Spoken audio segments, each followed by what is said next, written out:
3 থেকে 3.5 বছরের মেয়ের সাথে যদি এইগুলো হয়, ওই মেয়েটা কি 5 থেকে 7 মিনিটের মধ্যে কি সুস্থ হয়ে যায়?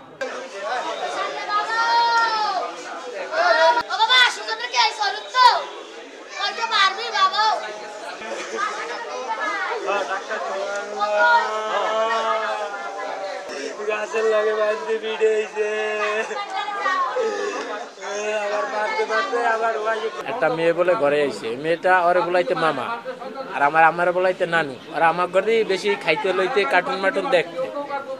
পরে ওনারা কইছে কি যে মেয়ে দর্শন করছে। 4 বছরের একটা মাই যে দর্শন জাতি করে, এখানে কি আড়াআড়ি দৌড়ি করতে পারবে? আমার আজ দুয়ারের বলাই কয় মাইয়ের মা কেস করতে গেছে আর মাইও মেডিকেলে ভর্তি হয়েছে, 20,000 টাকা দিলে হেলে এই জিনিসটা শেষ হয়ে যায়।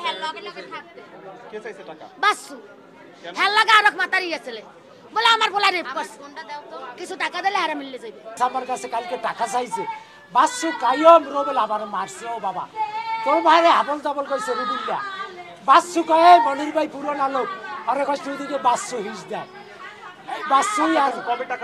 কালকে রাত্রি 50,000 টাকা চাইছে। তুই যদি আইসা ডিএনএ টেস্ট করাইতি বা পুলিশ যখন গেছিল তারা যদি ডিএনএ টেস্ট করাইতো, করানোর পরে যদি আর কি এটা যদি ধরা পড়তো যে না আসলে এটা করছে, তাইলে তো আমাদের আর কি কোনো বলার কোনো ভাষাই ছিল না আর কি। আমরা কইতাম যে হ্যাঁ আর বিচারক, কারণ আমাদেরও মা বোন আছে, আমার 4টা বোন আছে, যে আমার ভাই এই রকমের কখনো কল্পনা। এখন আমার বিশ্বাস যে আমার ভাই হয়তো বা কি মানুষের সাথে হাঁটতে আর কি হাঁটতে নেশায় জড়াই যেতে পারে, কিন্তু আমার ভাই আর কি আমাদের এলাকার যে মা বোন আছে তাদেরকে খুব রেসপেক্ট করতে।